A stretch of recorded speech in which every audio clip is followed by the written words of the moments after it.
तुम्हारे दुश्मनों के भय से मैं तुम्हें शिकार खेलने का इजाजत नहीं देना चाहता हूँ। क्या दुश्मनों के भय से हम शिकार खेलने के लिए हुक्म नहीं देना चाहते हैं?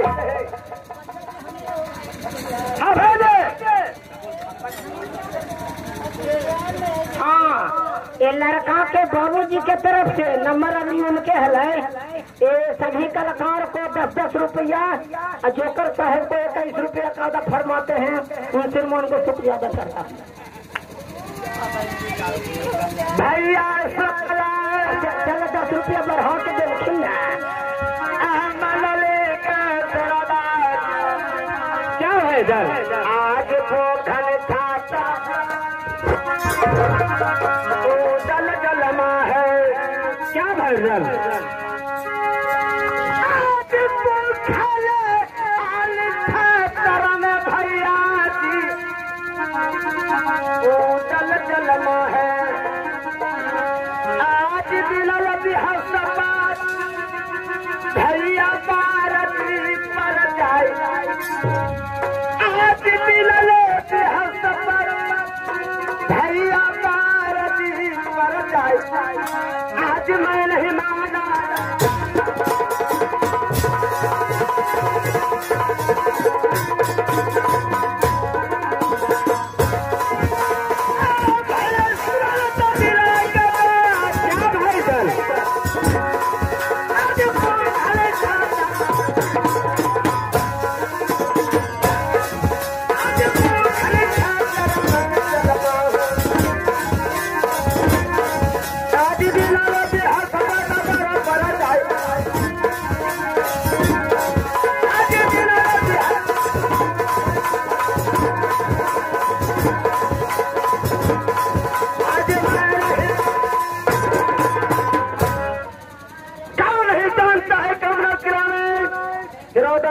छत्तर को जन्मा है।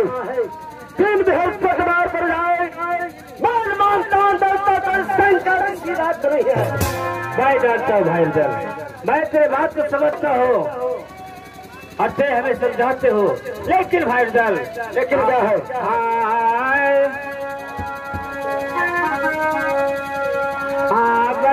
समझई गए भाई रुदले अपने भैया जी अल्लाह के भाई जल।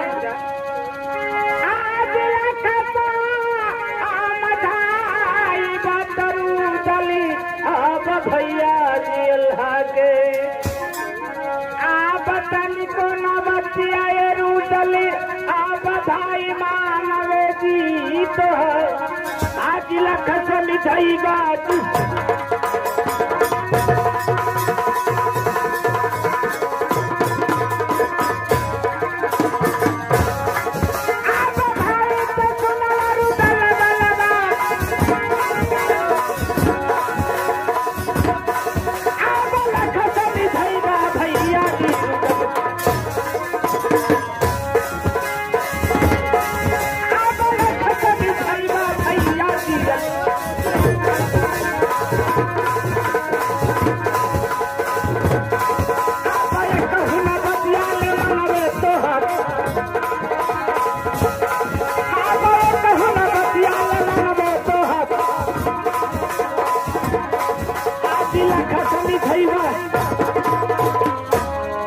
लड़के का मामा जी की तरफ से 50 रुपए का पुरस्कार आया है। उन श्रीमान को अपनी कंपनी की तरफ से बहुत बहुत शुक्रिया अदा करते हैं।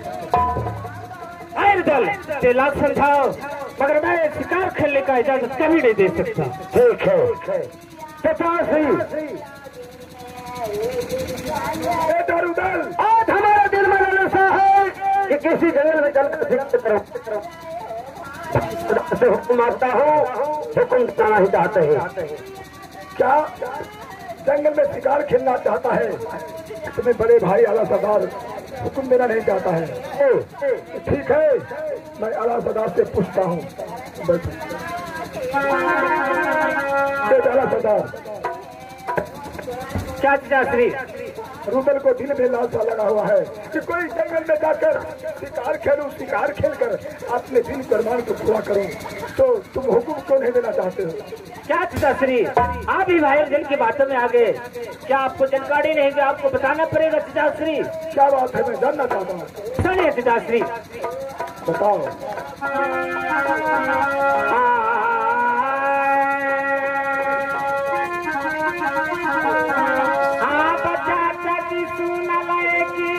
आई बनारस के बेटा सदा आप खेलना शिकार चाचा जी, रुदल जैठन कोई जंगला में। अच्छा, आज कोई दुश्मन चाचा जी, अब मोहरा पे कर दे तो जी चढ़ाई। आप खेलना शिकार है चाचा जी।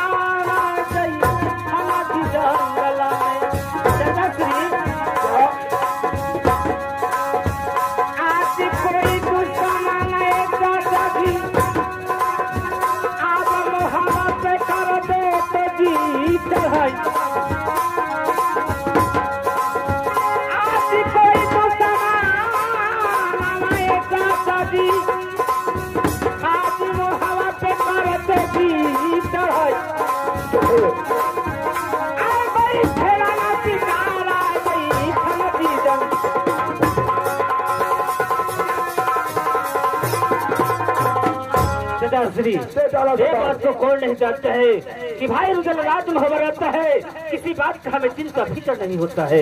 अगर भाई रुदल किसी जंगल में शिकार करने को चला गया, किसी किला का कोई दुश्मन सुन जान पाएगा कि रुदल राजमहवा में नहीं, रुदल बिना राजमहवा खाली पड़ा है। रुदल के पीछे में राजमहवा पे चढ़ाई करेगा, राजमहवा तो लुट जाएगा। पिताजी क्या बोल रहे हो? रुदल शिकार खेलने के लिए जंगल में चला जाएगा, रुदल बिना राजमहवा खाली पड़ जाएगा, कोई दुश्मन सुन जान पाएगा कि राजमहवा में अभी रुदल नहीं है।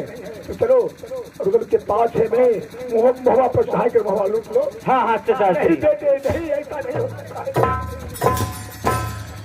कौन नहीं जानता है तुम लोगों का, कौन नहीं जानता है तुम लोगों का कि द्वापर जो 5 पंडव का अवतार है, धर्मराज अवतार तो उसमें अल्लाह सरदार हो, भीम अवतार रुदल है, इससे 10,000 हाथियों का बल है। यदि रुदल आगे पैर बढ़ा देता है, पासे घसकाने का कोशिश नहीं करता है।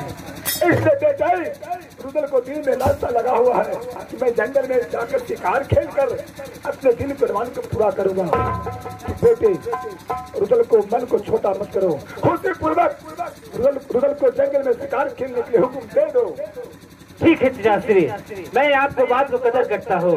अगर आप हमें समझाते हैं तो मैं भाई रुदल को जंगल में शिकार करने का इजाजत दिया। बेटा रुदल, बोलिए बड़े भाई आला सरदार, तुम्हें जंगल में शिकार खेलने के लिए हुक्म दे दिया है। जाकर शिकार खेल कर अपने दिल कुर्बान को पूरा कर सकते हो।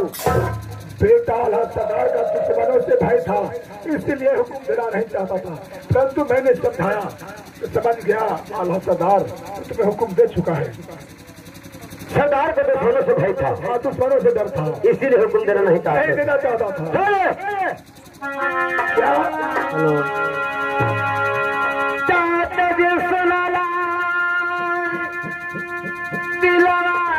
हमारा बात बेटा रुदल, आज लड़ना फिरना के चाचा चल चल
ही को जन्मा है कैप्टन का निर्मल खान 22 बेटा सैयद को घर में 3000 तलवार।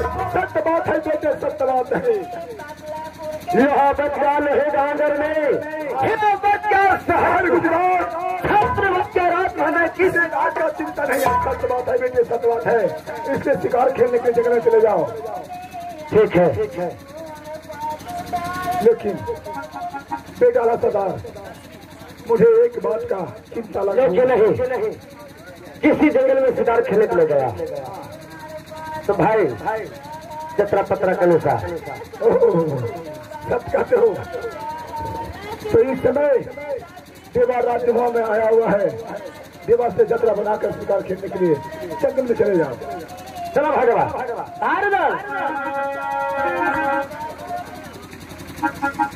इसलिए जंगल में शिकार खेलने के लिए जा रहा हूँ। सुना सुनाइए।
बनता है ठीक है, देखता हूँ।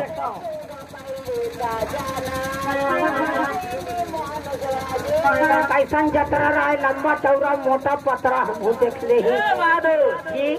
यात्रा का माने शुद्धता है। हम कहीं लंबाई चौड़ाई मोटाई हो रहा है। सुनता देख रहा हूँ, देखो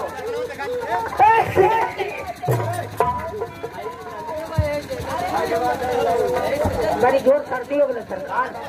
ठीक है सरकार। सुनो भाईदल, हेलो जरिया सुनला आहो मोहबिया के जवान, आहो सुख सनीचर जरिया, आहो नीचा हो धावई, आहो खर हर दिना आजरिया परई आए तबार, आहो खर हर दिना आजरिया परई आए तबार, आहो जतरा नपा नहीं पाही।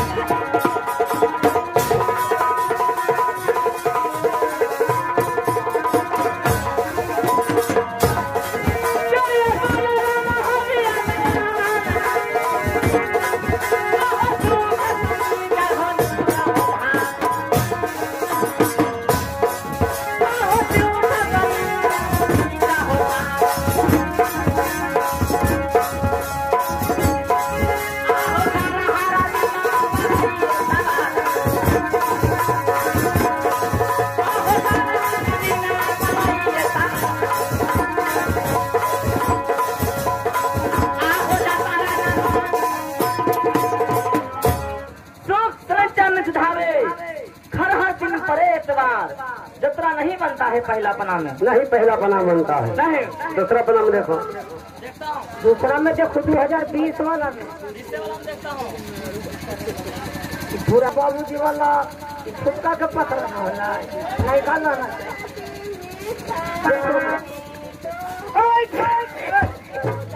अभी ना मना किया हमने ये गोली खैली तो ये भी ठीक ना होगा। क्या कर सुई ले लो सुई किनका के लिए डॉक्टर साहब लोकबंदी में है, डॉक्टरनी साहब खाली है, कैसे जाकर सुई ले लो उनके से ले लिया है। जाओ मालिक खरे खरे ले भी के सूत के कौन रहे ये सुइया ऐसे मन होगा इसको ले लेना। सरकार हाथवा में कि गाड़िया में बताइवा ना था अरे ये ले लेना कैसे परी हाँ। सत्तर रहता है। हेलो नजरिया हो मिले हो हमारे, आप सानिया हो ना, नजरिया हो मिले हो हमारे, आप सानिया हो ना, नजरिया हो पालैना जतरा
इसमें दूसरा प्राण जतरा नहीं बनता है, दूसरे पना भी नहीं बनता नहीं बनता। है ना